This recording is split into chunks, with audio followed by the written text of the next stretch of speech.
programa Falando em Saúde. Oferecimento Centro Auditivo Cine. Ouvir em sua forma mais sublime.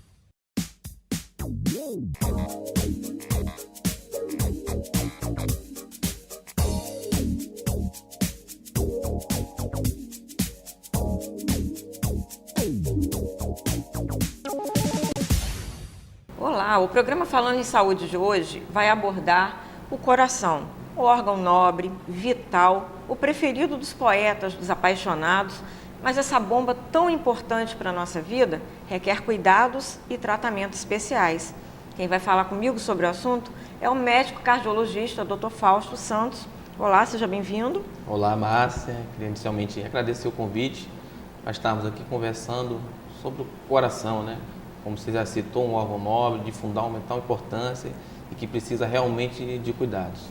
Agora, doutor Fausto, por favor, fala um pouquinho sobre a cardiologia. O que é, o que abrange a sua especialização?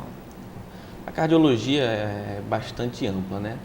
A grande importância da cardiologia é porque a gente sabe, Márcia, que a principal causa de mortalidade do mundo são as doenças cardiovasculares, né? Dados do DataSUS mostram que o Brasil, a principal causa de mortalidade são as doenças cardiovasculares, né? Existem uns dados da Organização Mundial de Saúde que relatam que o Brasil está entre os 10 principais, entre os 10 países com maior taxa de mortalidade por doenças cardiovasculares. Então, diante desses dados, a gente vê a importância da cardiologia. Então, através dos cuidados cardiológicos, a gente pode reduzir esses índices, entendeu? Agora, é legal também a gente falar que a cardiologia tem a clínica e tem a parte cirúrgica, né? Uma complementa a outra, mas não necessariamente o cardiologista é um cirurgião cardíaco, né? Isso. Eu, por exemplo, sou cardiologista clínico, né? Fiz residência de clínica médica, posteriormente cardiologia clínica e também sou ecocardiografista, né? Na parte cirúrgica, né? Então, o médico ele faz cirurgia geral primeiro, depois ele se submete a outra residência, né? De cirurgia cardíaca, aí sim ele está apto a realizar procedimentos cirúrgicos, né? Agora, doutor Fausto, a gente estava falando da prevalência enorme das doenças cardiovasculares no mundo e no Brasil. Existem maneiras de prevenir essas doenças ao longo da vida? Existe inúmeras maneiras, né?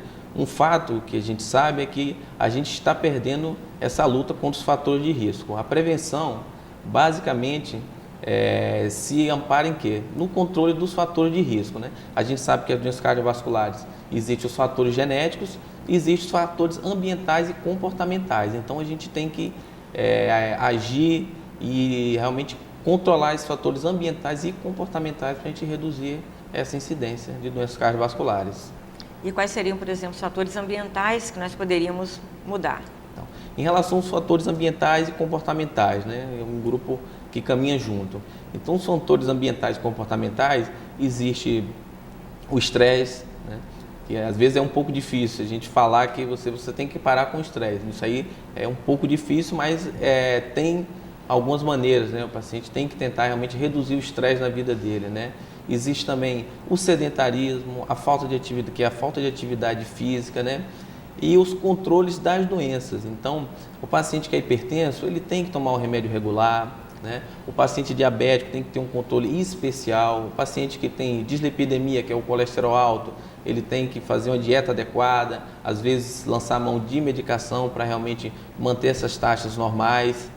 E o tabagismo, a gente sabe, mas que o tabagista ele tem 5 vezes mais chance de ter um infarto do que o paciente não tabagista, entendeu?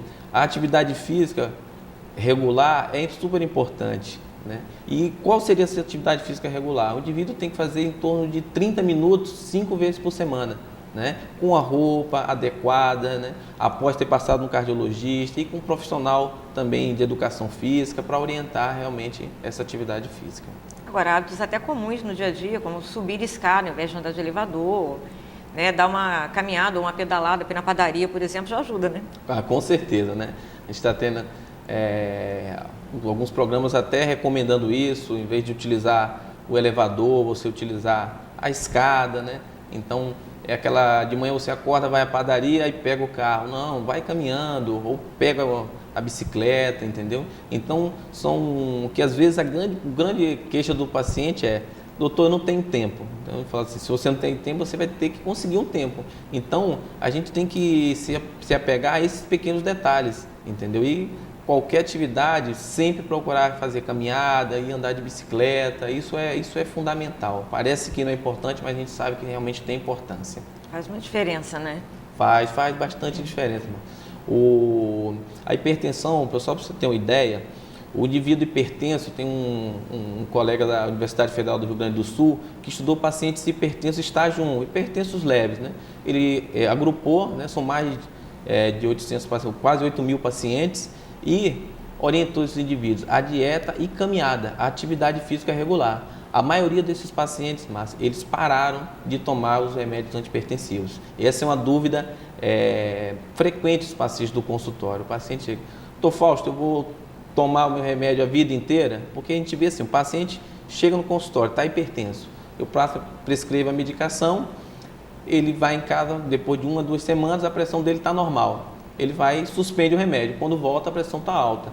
Esse é o grande problema da hipertensão, que eu sempre tenho que frisar. A hipertensão é uma doença crônica que tem tratamento. A hipertensão não tem cura. Uma vez diagnosticado com hipertensão, você vai realmente ter que usar a medicação de maneira regular.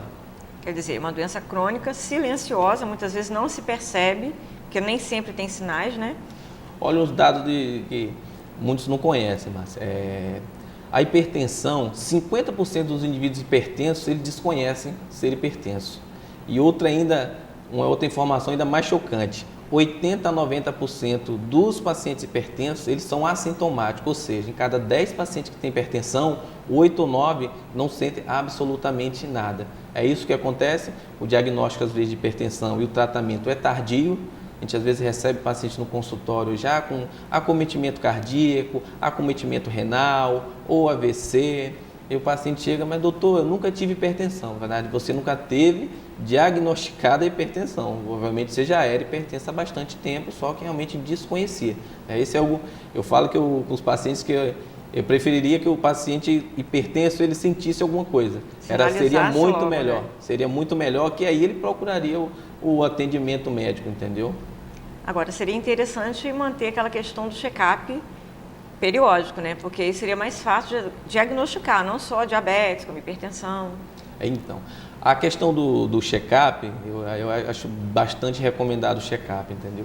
Para você ter ideia, no estado de São Paulo, o check-up, as pessoas iniciam o check-up, homens a partir dos 50 e mulheres a partir dos 52 anos de idade. É muito tarde, entendeu? Existe uma idade específica para se iniciar o check-up? Não existe assim. Existe um trabalho muito antigo, americano, falando que a partir dos 30 anos é recomendado. Só que, atualmente a gente vê adolescentes com obesidade, com história familiar de colesterol alto, 14, 15 anos, então esse paciente ele já vai ter que ter um acompanhamento, né? Mas se existir uma idade padrão, a gente fala que todo paciente com 30 anos, se ele tem fator de risco familiar, isso é uma coisa importante, porque se você tem um pai que infartou antes dos 55 anos ou uma mãe que infartou antes dos 65 anos, você vai herdar. Então, o seu risco é um risco aumentado.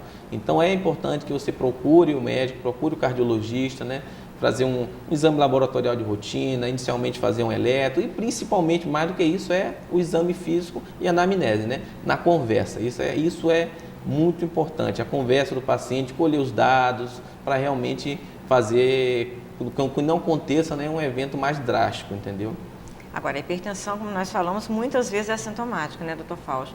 Mas existem alguns sinais que podem, assim, dizer, olha, procura um médico agora, por exemplo, que você não está legal da pressão não, está hipertenso.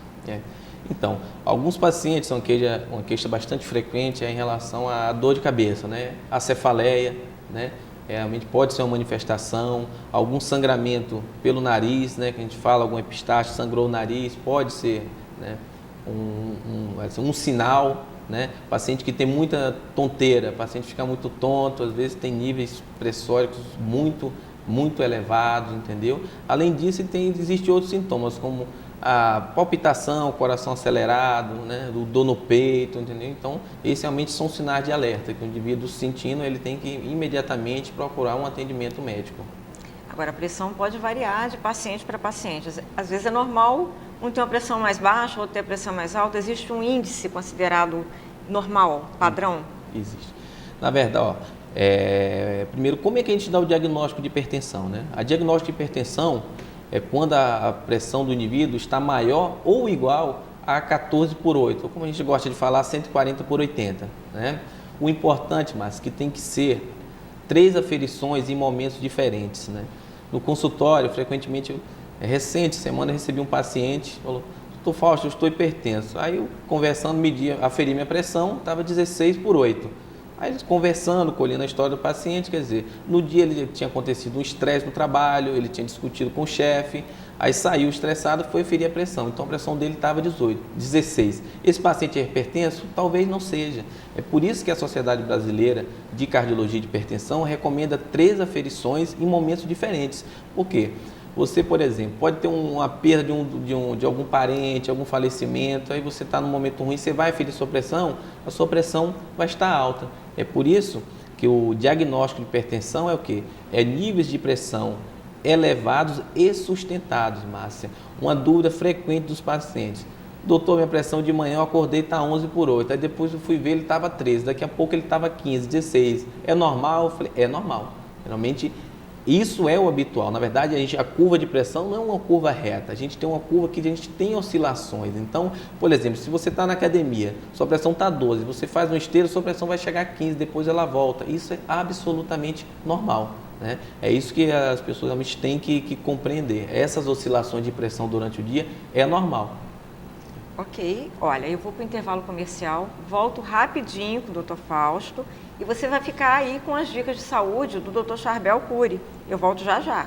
Alô, Márcio, todos que nos assistem no Falando em Saúde.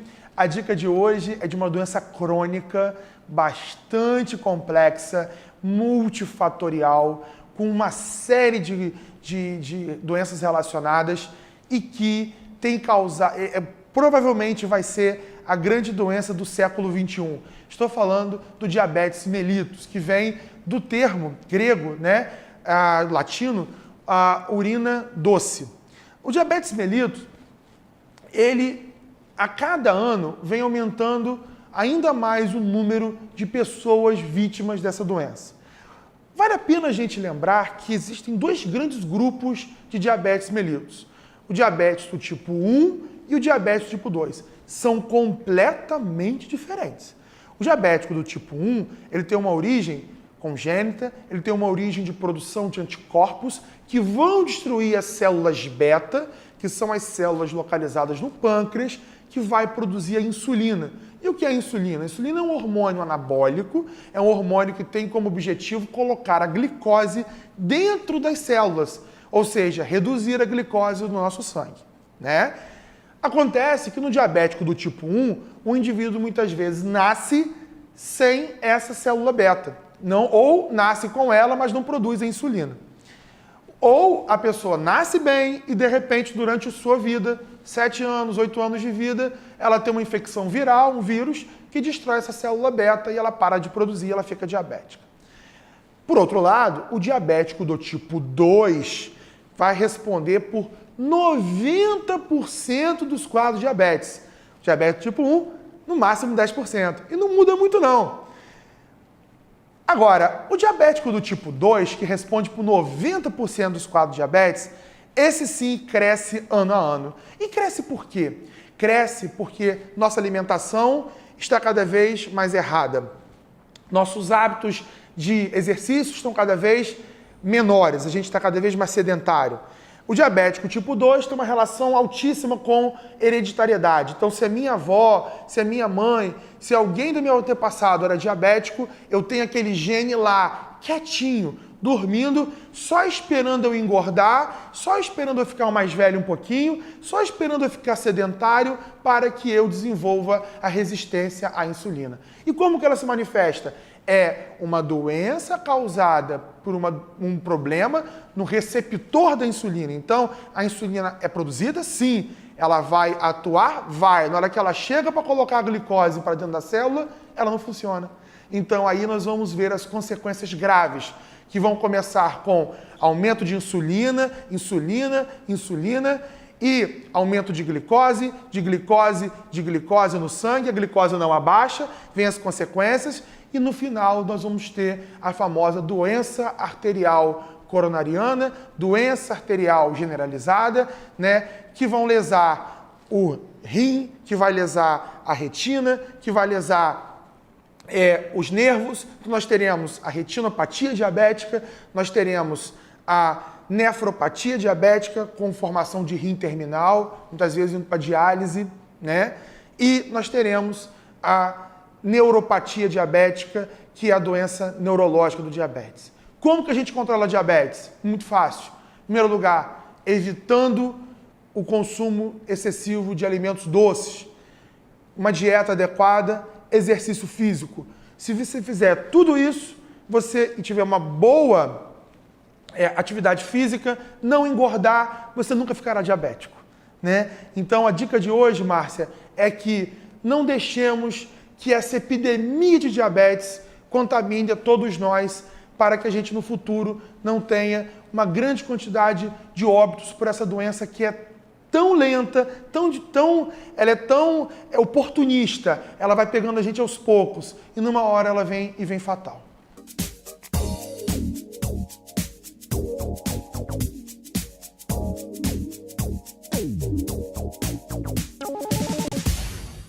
Ei você, ouve essa! O Centro Auditivo Cine, em parceria com o Banco do Brasil, criou o crédito de acessibilidade. Com ele, você poderá adquirir o seu aparelho auditivo pagando tão pouquinho que seu bolso nem vai sentir. Mas presta atenção que eu vou falar só uma vez. Aparelhos auditivos com parcelas de R$ 57.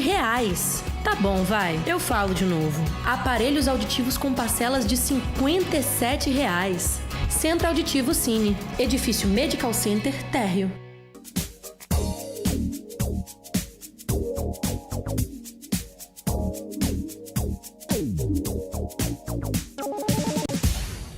Pois é, eu não falei para você que era rapidinho? Olha, eu vou voltar conversando com o Dr. Fausto Santos, que é cardiologista, está explicando tudo para a gente sobre prevenção, tratamento. Dr. Fausto, agora o colesterol é um vilão, né? Qual é o bom, qual é o ruim, o que é bom para ficar bem e de bem com o colesterol? Então, o colesterol, né? Na verdade, a gente tem o colesterol total e a gente tem as frações que a gente fala do colesterol, né? Falando de maneira simples, né? O LDL colesterol, esse realmente é o vilão, né? O LDL colesterol é o que está relacionado à formação de placa nas artérias do coração, o que está relacionado maior com infarto.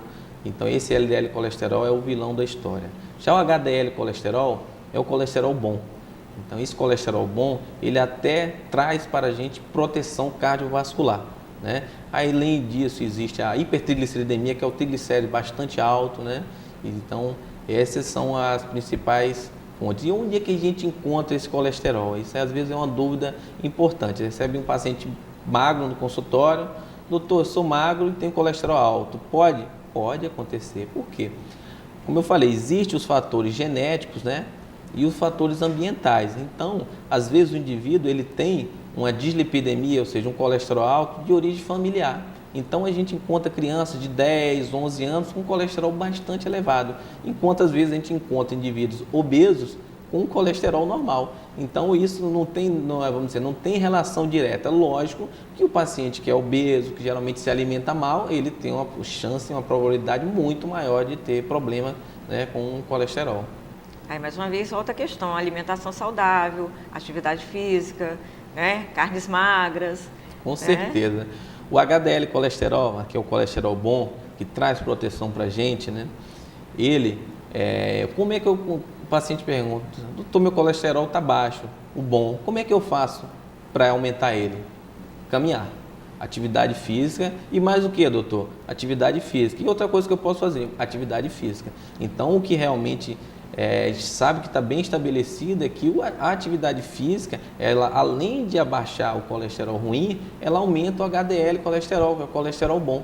Então, não tem segredo, né?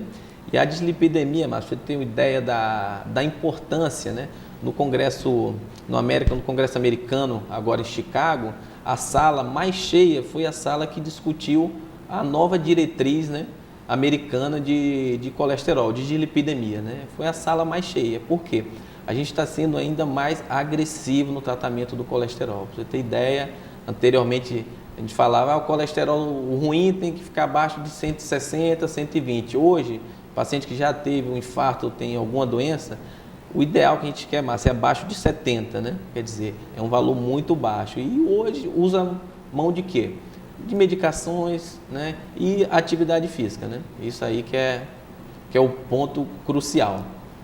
Agora, outro problema sério é o infarto, né, doutor?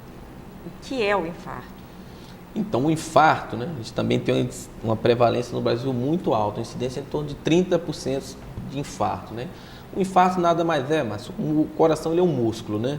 Então, o coração como músculo, ele precisa que chegue sangue.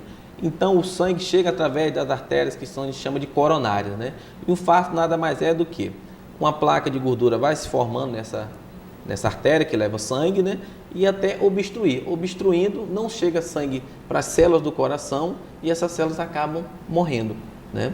E isso realmente é o infarto. É super importante que o paciente procure E quais os sintomas, né? Procurar quais sintomas. O sintoma clássico do infarto é uma dor no peito, o doente chega até, às vezes, no pronto-socorro com a mão fechada, uma dor do lado esquerdo do coração, geralmente ela irradia para o braço ou para o pescoço, e tem outros sintomas, às vezes, associados, que é o enjoo, o vômito e o suor frio, que a gente chama que é a sudorese fria. Então, na presença desses sintomas, é urgente você procurar o pronto-socorro. A gente fala que no infarto, que tempo é músculo. Por quê?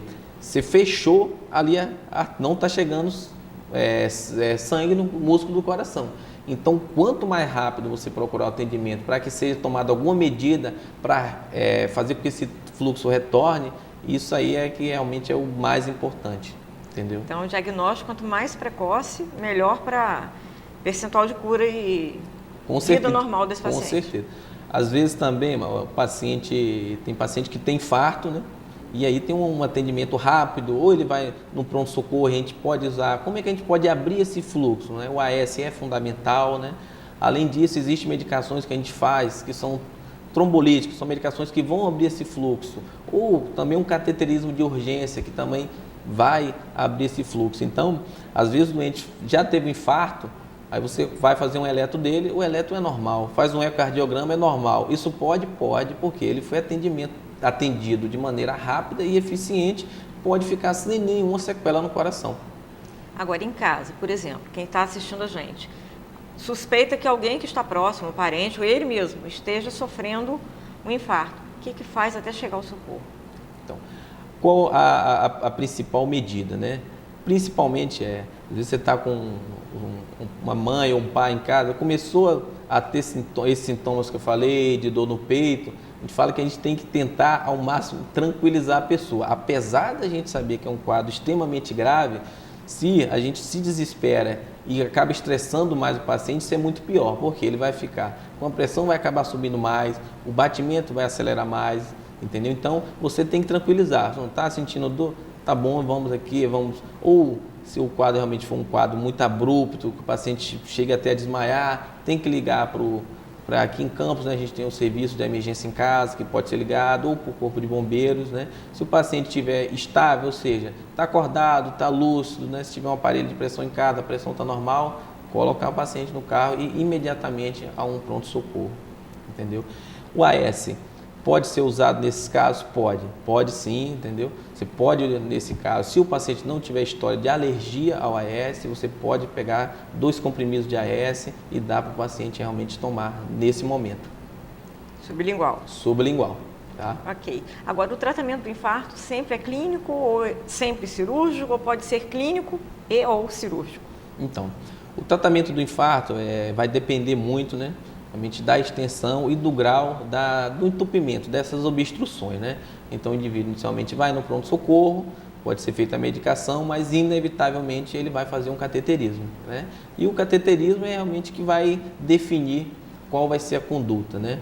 A conduta. Então, pode ser 3 opções de tratamento. É o tratamento clínico, que a gente fala, que é o tratamento com remédio, né? Medicamentoso, né? Às vezes, mas a gente tem obstruções, né? Muito pequenas, que não necessitam realmente de nenhuma outra intervenção. Então, a gente fica só com a medicação, né? Pode ser o tratamento cirúrgico, né? a gente pode ter que colocar ponte, né? Ou a gente pode também abrir essa artéria através de um procedimento, um cateterismo que chama angioplastia, né? A gente coloca um stent, né? Que é tipo uma mola, que ela vai onde está a artéria obstruída e vai abrir, entendeu?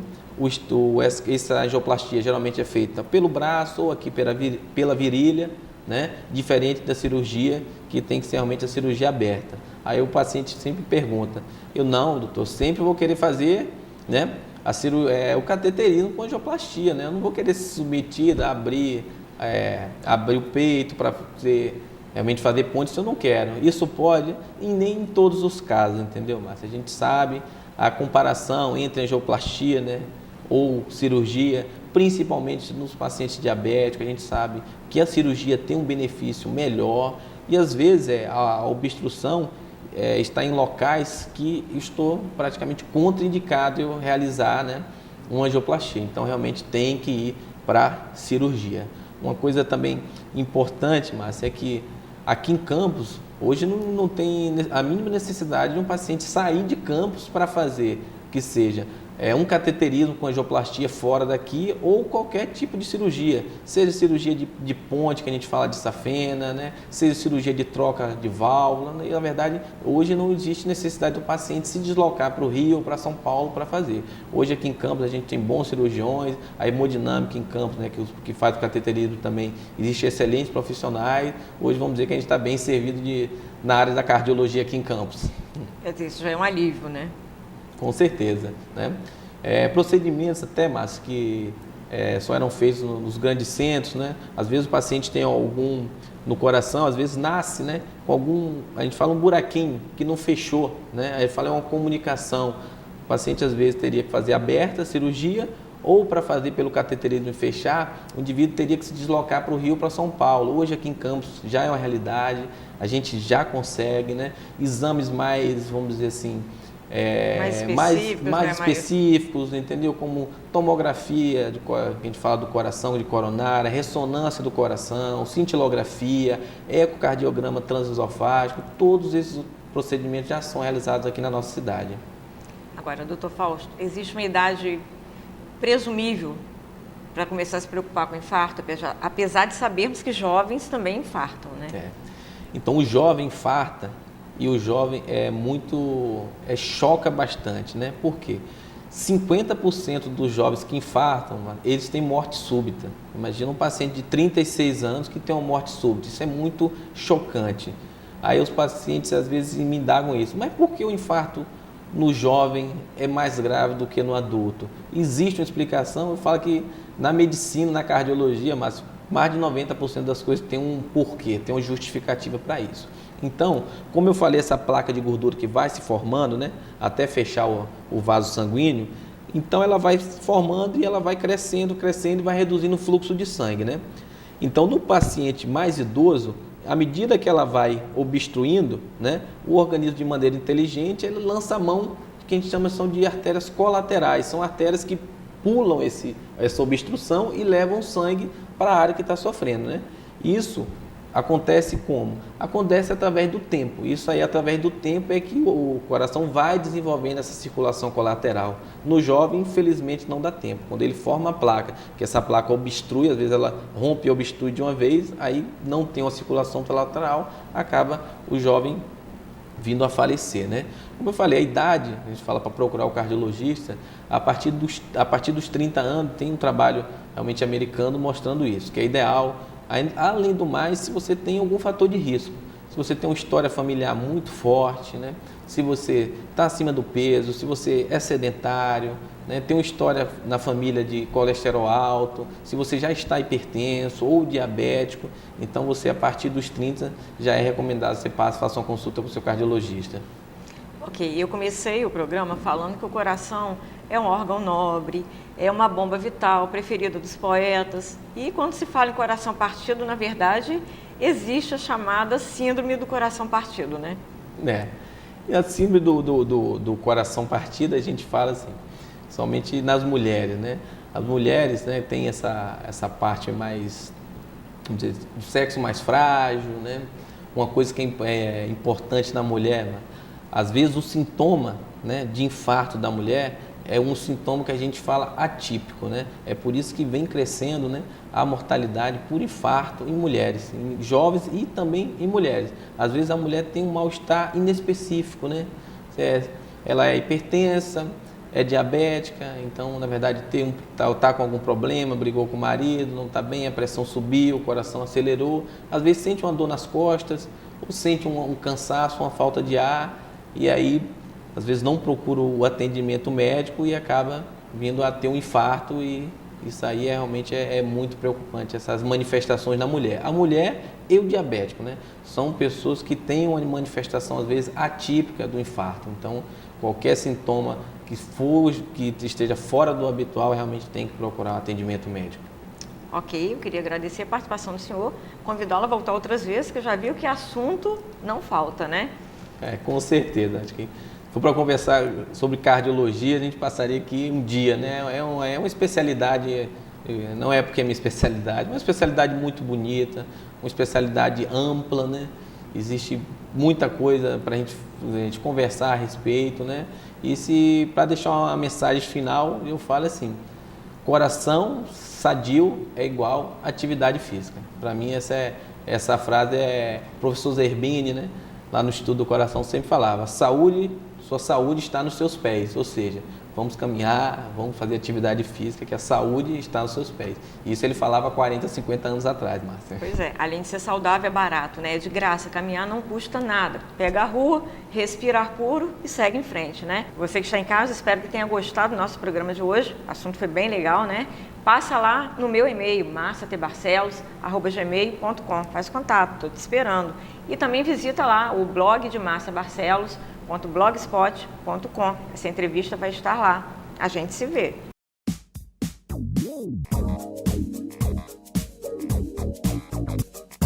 Programa Falando em Saúde. Oferecimento Centro Auditivo Cine. Ouvir em sua forma mais sublime.